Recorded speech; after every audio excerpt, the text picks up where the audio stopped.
Welcome to Bad Deck Breakdowns, a Star Wars CCG deck building podcast. On each monthly episode, we discuss a different, original, underpowered, and often thematic deck, how it does or does not work, and most importantly, what makes the deck bad and why you should play it anyways. Happy May 4th, everyone. This is a very special edition of Bad Deck Breakdowns. We are talking about 4 decks for May the 4th. I'm your host, Kendall. With me, as always, is Mr. Matt Lutz, CRG himself. Hello, good evening. And David Woods, no reply. Hey. And special guest, Crazy Carl, Rookie of the Year 2022, Mr. Carl Koenig. Thanks for having me. All right. So we're gonna change up the format just a little bit today. We are gonna cover 4 decks in rapid succession. Basically, what's gonna happen is I am going to set a timer for 9 minutes, and each of us is gonna have 9 minutes to present and discuss our decks. David is talking about a dueling deck. Carl's going to be talking about Yoda Muning. I'm going to be talking about There Is Good in Him, and Matt is going to be talking about Prophet. So we will, without wasting any time, because we're on the clock here. I haven't started the clock, but we'll start the clock. You ready, David? Let's go. All right, go. All right, so I've got Hunt Down Dueling on here for our first of 4 decks. It's something that I built originally back when they were doing deck building challenges on Holo Theater. And basically, it's a lot of very high destiny cards and a lot of things to duel. So basically, characters, it's got some Vaders, Emperors, Premier Tarkin, so non-V Tarkin, some Sith probe droids to move them around, Maul lone hunters because he redraws himself, 5 or 6 Maul strikes is normally what I had, and the what's it called?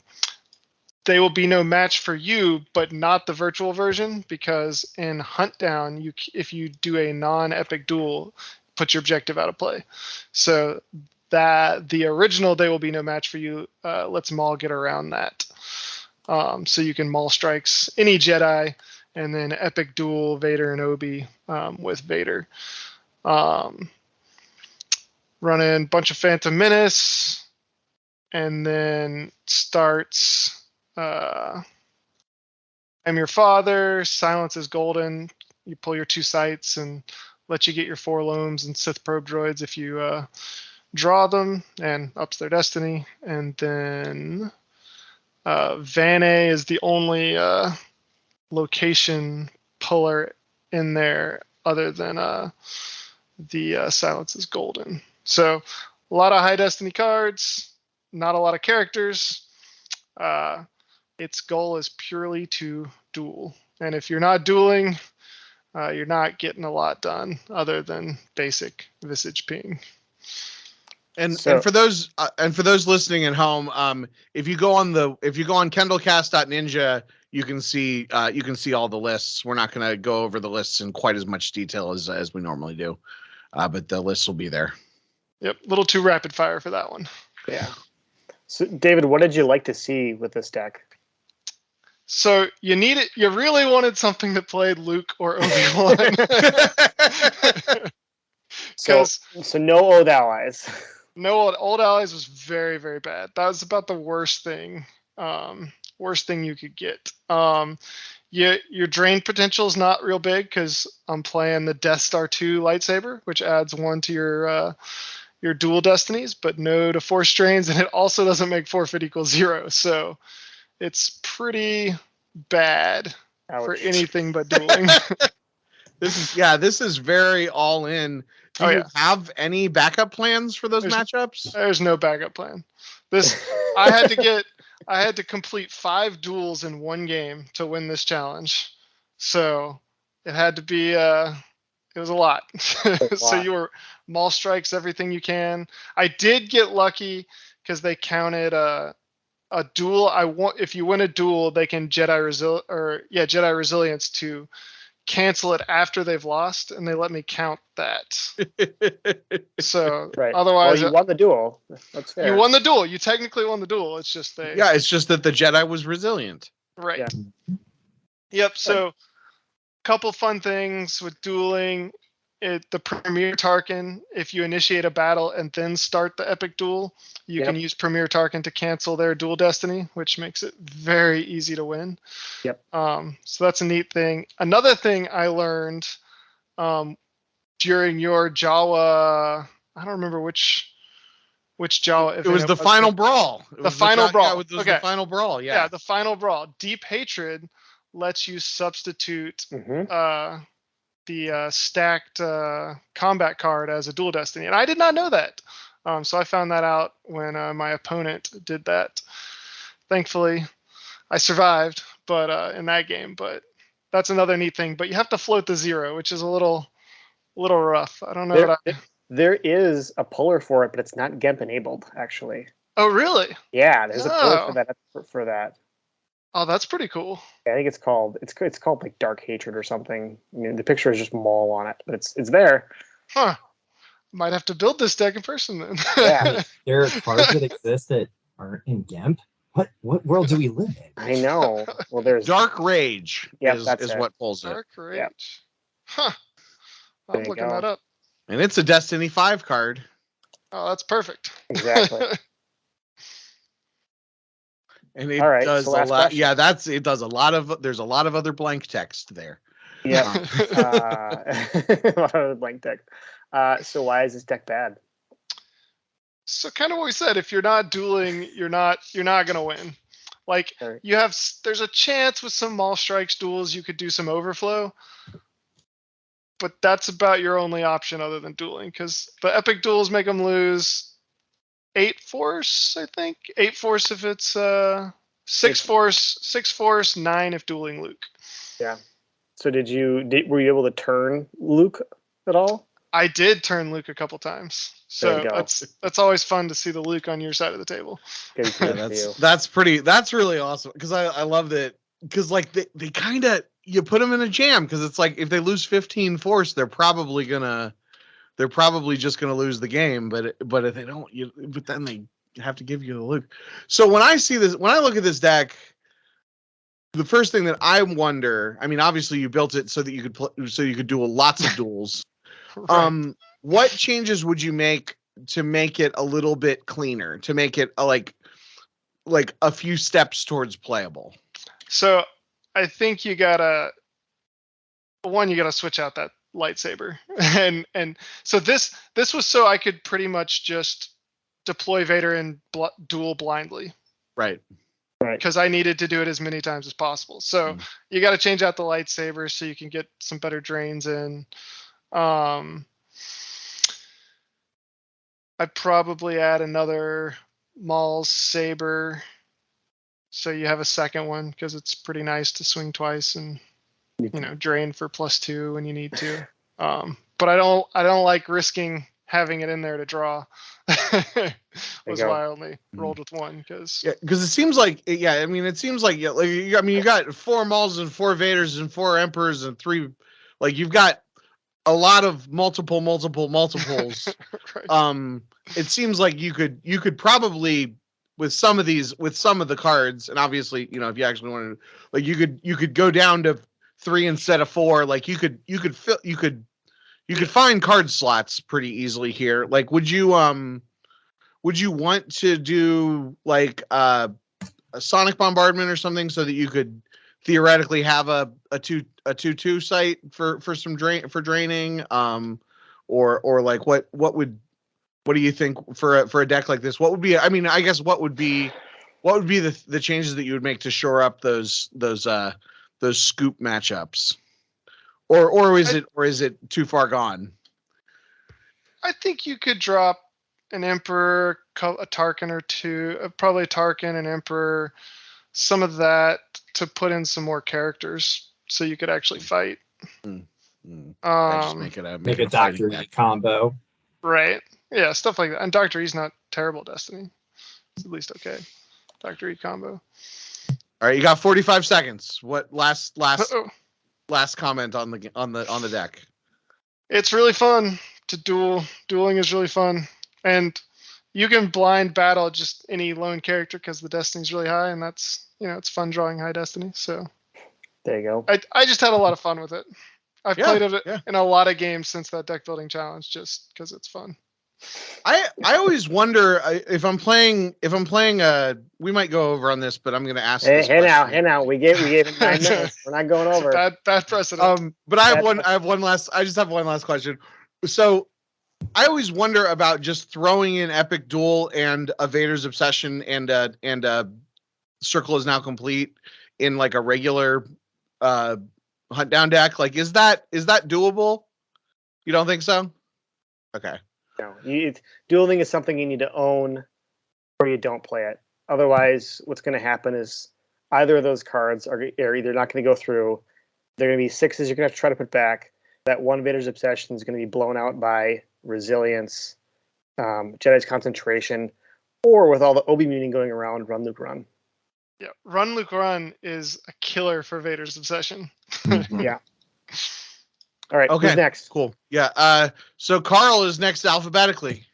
All right. So my deck is I've been running a Yoda Muning that uses a lot of R2 and Red 5s to have a 7 or a 0 if you want to play some Sense Alter or controls. Get into an old Sack War, but my deck didn't have that. I just wanted to hit things. So it took a little bit of a hit with the no longer having fully immune Jedi, but still effectively immune less than 6. You get your sand out. You can basically lock down a site. You have Luke and Padme, or I'm sorry, Anakin and Padme to help, control a site. You have Rey to get your use pile pools. You have 3PO with his part showing to put back all of those 7, so they're just not dead cards in your hand. And it starts squadron assignments, so you can get a turn 1 Luke pretty much every game if that's what the game plan calls for. So it's the deck I played at Worlds. I played it again at Nationals because I didn't have a lot of time to do prep, so I just went back to Old Faithful, and I went 3-1 with it and beat someone on this call in the consolation match with the deck as well. But it's just one that I know pretty well, and I've gotten a lot of use out of it. So why is the deck bad? I mean, I'm not sure that it is, but I played in the Ahsoka adventure, and I somehow miraculously, despite running 6 copies of R2 and Red 5, a relatively unprotected, and 2 other 6s, I somehow managed to miss 4 saber swings. That's no fun. I mean, I'm ready to put the deck in the garbage after that, but it has a really tough time holding on to Battlegrounds, and any spread deck is going to give it some difficulty. Map surprisingly can give it some fits because they can cancel the swings with Kylo's text. Yep. It had some difficulty against Thrawn, but then I just realized you don't deploy your system. You wait until they put all theirs out. You just own the ground, and then you deploy yours with R2 and Red 5, Han, Chewie, and the Falcon. And I added a Leia's Resistance Transport and a Holdo just for the Thrawn matchup. So it's difficult. I think like you've seen some EOP decks, I think could give it some fits as well. If they're running the guns, they may be able to shoot the Han, Chewie, and the Falcon. They're probably not going to hit R2 and Red 5, but I don't know. I thought it was a pretty good deck. Walkers, it's a tough matchup. If you run against Walkers, they grab your escape pod combo, and that's pretty much it. Yeah, I was looking at it like you got under attack. Yeah. No fun mechanical failure, but I didn't own a copy of Mechanical Failure. No one else can see this. I went and bought one just so I had it to put into the deck. There you go. There you go. Well, we'll talk about Mechanical Failure in my deck, but the problem with Mechanical Failure is that Thrawn doesn't play the second exterior battleground. That's why I cut it, actually, is because like I could have borrowed one, obviously, but No, it's one of those cards you want to have just for shock value. Mm-hmm. I have successfully hit a walker once in my life with mechanical failure, and I still lost that game. Yeah, I've successfully pulled off under attack more times than mechanical failure. Yeah, well, yeah, right. I mean, under attack was really for Blizzard 4.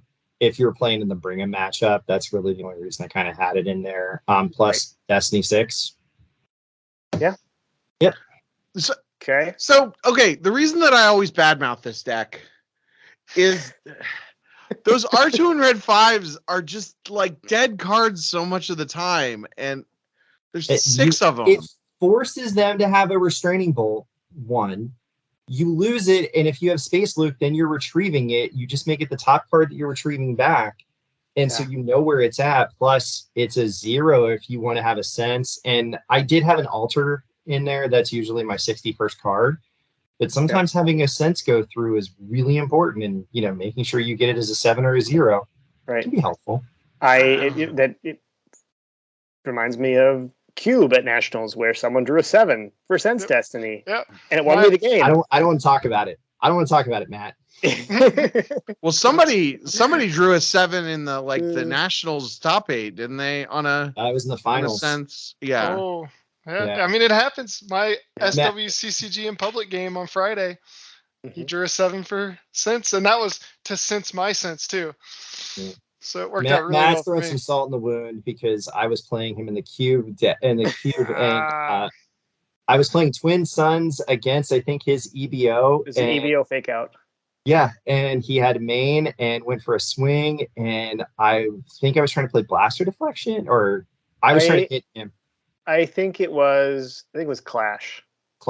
And I tried to sense it and drew one of 3 Phantom Menaces. So. Yeah. But so this is why having the 0 on that kind of helps. So much better.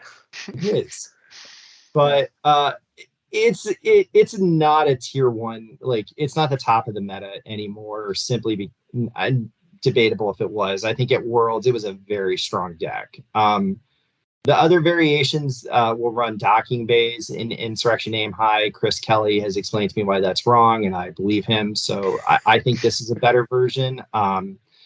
It went 7-1 at Nationals, and the only loss was because I didn't have a game plan against Invasion, and that's the other deck that would really trip this one up because you don't have a non-Naboo site, so it's really tough. I'd probably run the Death Star 2-2 or the Cantina. I mean, so you say 7-1. To be fair, that's including Batmouse, who was running 4 R2 and red 5s, not 6. And if you ask him, he would have put more in if he could have. When I asked him, he said that 6 was bad. I believe that I asked him that on Holo Theater. So is Kit Fisto good? Because you're playing him. Yeah, so I like having just him there because if you draw into him early, he can hold a sight. He is forfeit 7. It's going to be tough to hit him. And if you lose him, you just stack him on communing, and then you get to look at 2 cards. So that to me is a big benefit, and he's deploy 5. Yeah, I don't know. I like the random. I do like the random Jedi Masters. I like Deepa Balaba a lot. You're not playing her, but like, I don't know. Kit Fisto, I like the idea of it, but he kind of always feels like a trap when I play him. I always have to reread Kit Fisto because I always think he does something he doesn't. I just read him. I just pulled it up and read him. Yeah, because I always think he allows you to put a card down and he doesn't. Mm-hmm. But it is card draw shenanigans. Like it is out of draw phase card draw, which is good. But and he activates a force because he's got the icon, so that makes up for the force that you're using.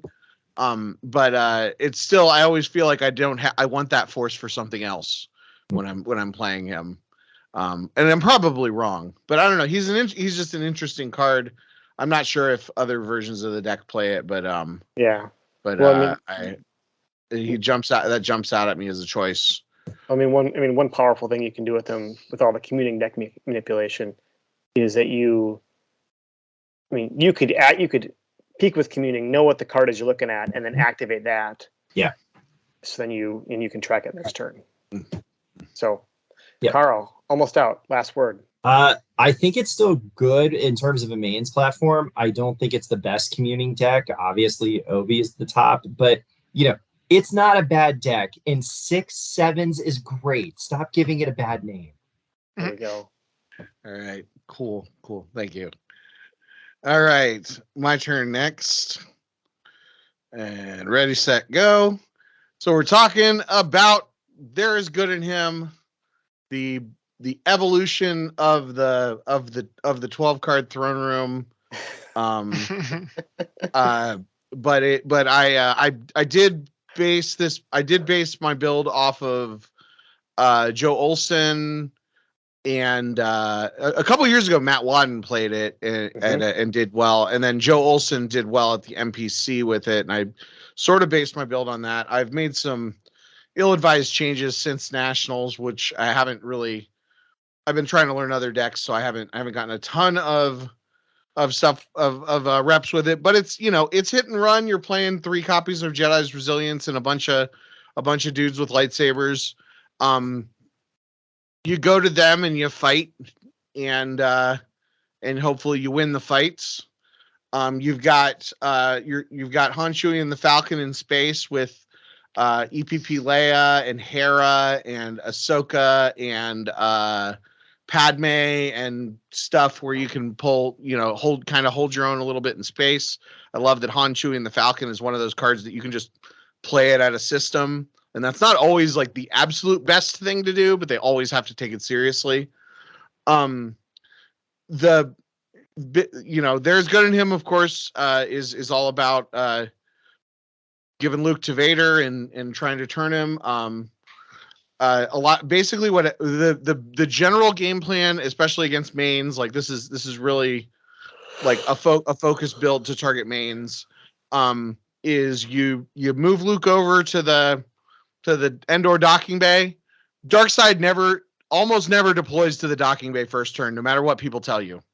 The decks that people are playing now, they're playing their own game first turn. They don't care if you activate a couple more on your first turn, unless it's like Bring 'Em Before Me that has a Vader to play there, or like there are certain exceptions. But like people are like, oh well, you're never gonna activate. It's like Thrawn or ISB or Walkers or whatever. They're just gonna, half the time they don't even send somebody over there. You just are draining for 2 all game at the docking bay. But if they do fight you at the docking bay, the plan is to eventually to put up a fight, make them kind of commit to the docking bay, and then lose. Abandon the docking bay once they've put like 2 or 3 or 4 big guys there, and then you play the battle planes, and you get your force there, and then they're forced to. Your opponent then is forced to choose to whether to come at you at the battle planes without some of their heavy hitters, or to wait for you to build up a big group and where you can Nabrin over to wherever they are. You want to win a bunch of battles. There's a bunch of 6s in the deck. Notably, I play Escape Pod non-combo because it's a 6 and not a 5. Right.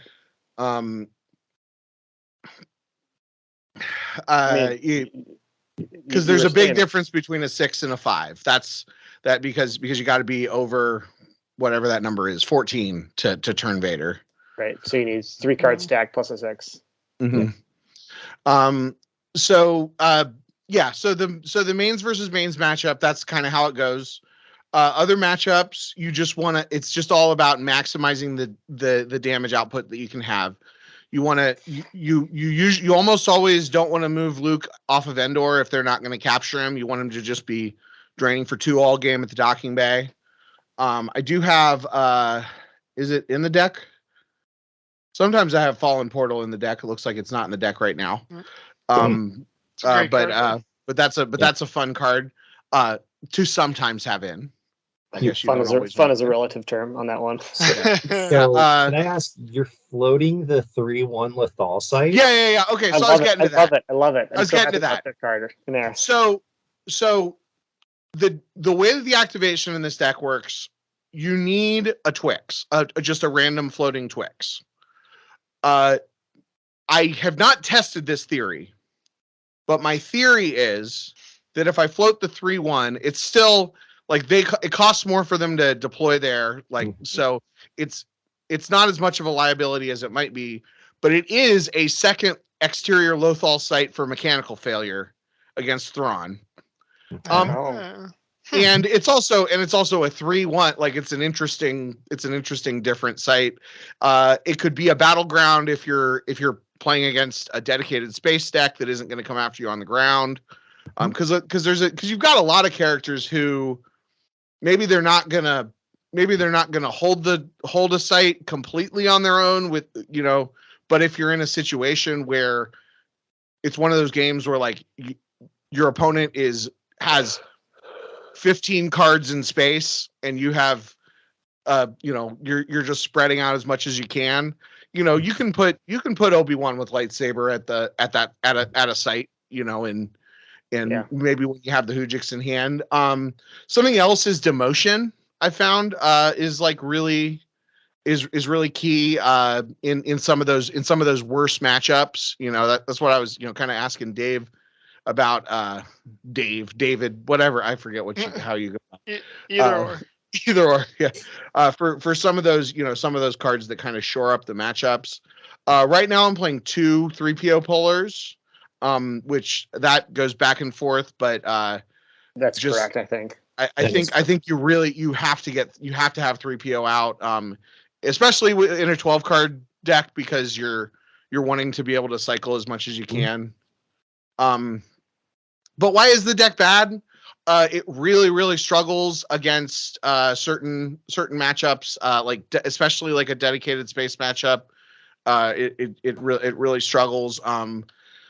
There are sometimes if my opponent just has like a really solid mains platform, it can struggle in just like one of those games where like they establish at a site and we just have to fight over one site. I can struggle there. I have Intruder Missile in the deck for some reason. I guess it's to shoot down Thrawn or something, but I'm not accurate. I think that's Destiny 7. That's what Hayes. Yeah, that's what Hayes did. I don't. In the light of day, I don't think that's a good idea. But it's there. Yeah, I've been talking the whole time. Any questions? No, looks like a main stack. I was gonna say I only saw a handful of like really questionable choices, or like flex cards, which is mechanical failure, demotion. Maybe I'm not sure about Kanan's in there. He cancels immunity to attrition. So in this deck where none of my guys in a mains matchup where none of my guys have immunity and where my opponent does have immunity, it really struggles. It also I was running into trouble with walkers with walkers having immunity. Yeah, but in the ROPS matchup. But it says present with, which is the killer. Wait. What does he say? It says present with. And so Imperials in a walker are not present with him. Right, but if he's with 2 rebels, then he cancels the immunity on the AT-AT. Right. Yeah, the only other like thing is why Leia with blaster instead of any phase. She's great because she adds the destiny in space, and she's great. And she shoots. Yeah, she shoots. No, that's the answer. And the deck has really high destiny. Last thought: if you're playing against Bring Before Me, make sure that you start Luke Skywalker Jedi Knight and not Luke Rebel Scout, because he subtracts from the turning, from Vader turning. All right, Kendall, I need you to get some more test games with that Lothal site, because I like it. I like what you said. I like it a lot. I want to see how it goes. It's good tech actually for Thrawn. So yeah. All right. Well, yeah, I'll let you guys know. All right, that's my time. It's Matt's turn. You ready? I am. On your marks, get set, go. All right, so I played Prophet in the constellation of Nationals. This is that list. It's a Prophet double gift, so I have gift non-V and gift V in there. I'm not sold on Gift V, but I wanted to try it out. I also built this and played it because it was it was a light side deck that I could also build with almost all of my own cards, and I had to make No Idea for Leaf, who also played in Constellation, and I wanted to minimize the cards borrowing. The primary inspiration for the deck is Mr. Mike Kessling, who kind of told me you should build it and see how good it is. And the double gift is all Bill Kafer. It is very much a Mains and Toys profit deck with lots of Destiny adders in there. So Ayla is in there and a bunch of aliens. Hera is in there and a bunch of rebels. Din Djarin is in there and a bunch of aliens. Angry Lando, Axe Lando, personal favorite, 4 Lukes, 2 Rebel Scouts, and then 1 each Master Luke V and non-V. There's an EPP Obi in there, and then the Princess Leia V, who adds a Battle Destiny with Vader or with Han. I also added a Destiny adder in there of, normally I would run Skywalkers, but I cut that for The Force is Strong with Him Virtual, which I ended up playing in a game versus Kendall about 3 times because of Luke's bionic hand. Nice. It went 2-1 at Nationals with me, Kendall and I having a very good back and forth bring him before me match, and then a all the ground versus all space beating of Verge, where I put a turn 1 Luke Rebel Scout to the audience chamber to grab Han and Flip. Took inspiration on that play from Jared Napolitano's Hunt Down and Profit, OCS run March of a couple years ago, where he was talking about playing Profit against TTO, and it was a flip as soon as you can. It is, and then I lost to a Cal's Shadow Collective Scum deck, which ran 4 Nemodian Advisors for the audience chamber. Which he never got out in my game, but the problem was almost all of his characters were leaders, and so my audience chamber text says that alien leaders are immune to attrition, and so unless you can hit them with a weapon, they are going to stay on the table, and that was a problem because I couldn't crack the audience chamber. As far as a gift virtual, I'm not sold on it right now. I guess I think it needs more testing. As far as why it's bad, it's Profit, which is not great in the meta right now. It is solidly. So why is Profit? What like specific matchups does Profit struggle with? Because I always lose to it no matter what I play, but nobody else plays Profit. So Profit loses to decks that spread. So like Rops is just an absolute pain in the butt. Mains and Toys for Darkside can be really hard. So Brigham is tough as all get out, and so is generally Hunt Down. You don't see a lot of plain Hunt Down, but Brigham before me is really rough because you have to give him Leia, and Leia is one of your kind of get out of jail free cards with someone who loves you to free Han. Invasion is really tough with it. I mean, any deck that can safely ignore you will beat it. I imagine Thrawn would be difficult. Yeah, Thrawn's difficult too because it starts pinging you turn 1. Mm-hmm. So I mean, you need, and Thrawn will have. You'll probably have Decree V and Decree non-V to cancel your drains, and you're not going to be able to credibly deal with a stacked walker. And so there's a couple cards in there to help deal with that matchup, and like any sort of space deck that you're going to ignore. So it's got an It Could Be Worse, which is not great right now because of Tarkin's Orders combo or Dark Time combo. It's got the non-combo We're Doomed, so that if you get down to below 15, you can just start to grind things out from there. One card this deck badly needs is a Shield Puller. Because in almost any match, you're going to have your first action is going to be Grabber. Second is going to be the Don't Do That Again shield. And then you've only got 2 more pulls. And so that might need to be Battle Order It might, or battle plan. It might need to be a sense shield. It might need to be a goldenrod. It might need to be aim high, so you can burn through that pretty quick. But it's Prophet. I like Prophet a lot.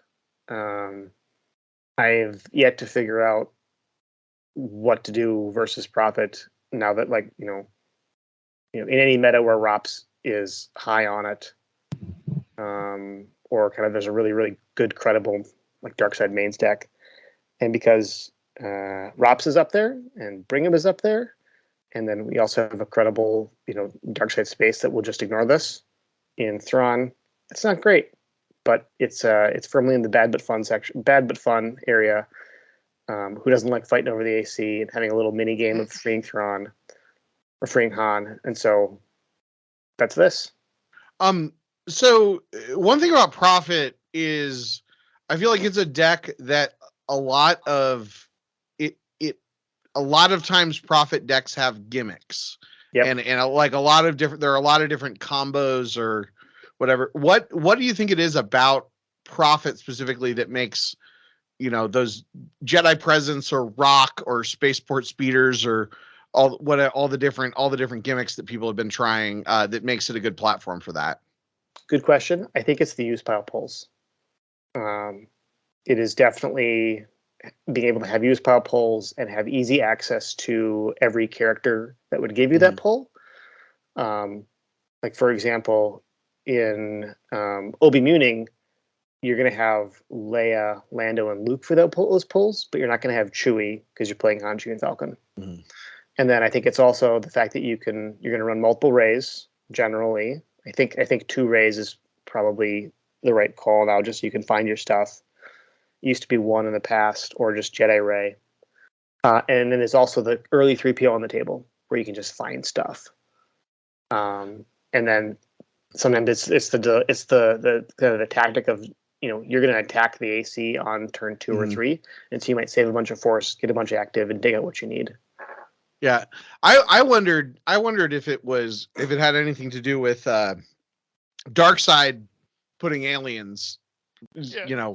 I mean, Darkside plays some characters there, so that you can beat down those characters, and then if you're going to do one of those weird combos to have 100 power or whatever, you make them have the Gick, or you make them give you your early flip, which is has its own benefits, obviously.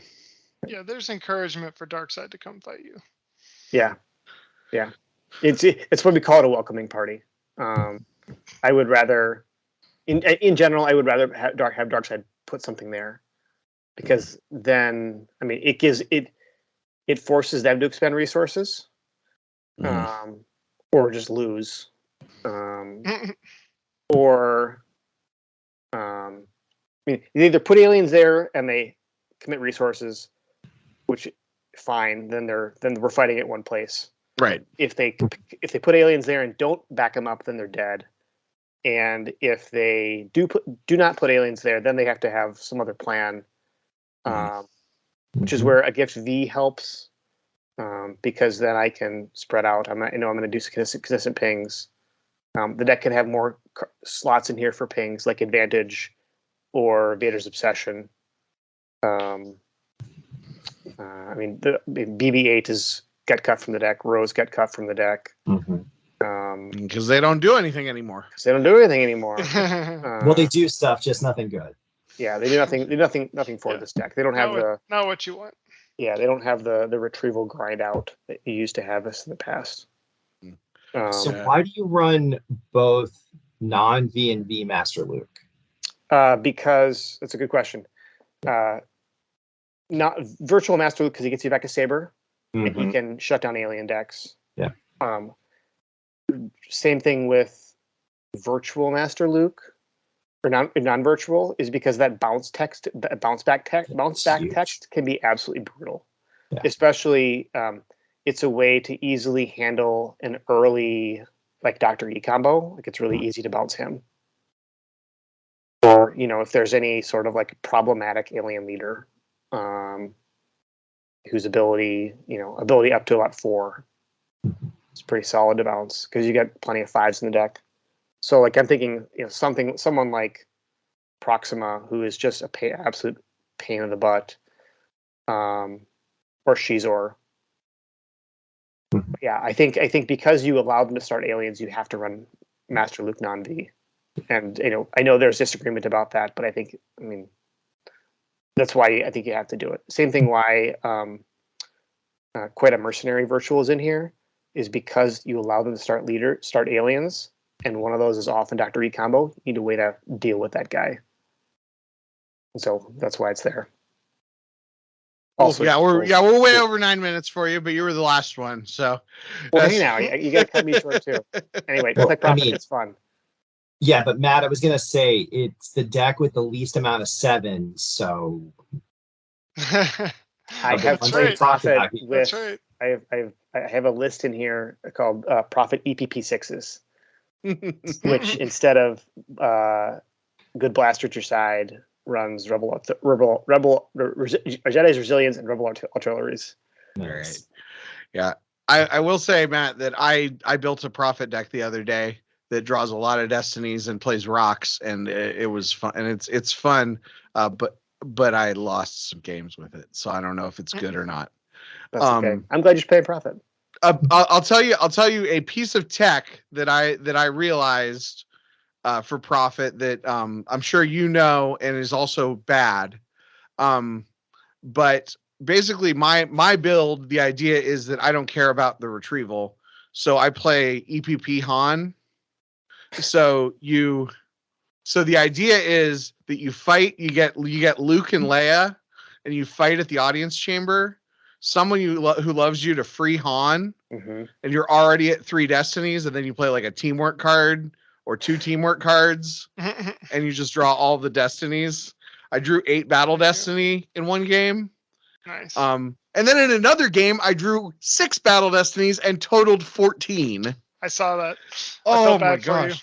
And it was like, well, the worst part about that game was I was playing against Court, and he had just a big stack of aliens, some of which were not aliens that I normally play, so I didn't know off the top of my head what they did.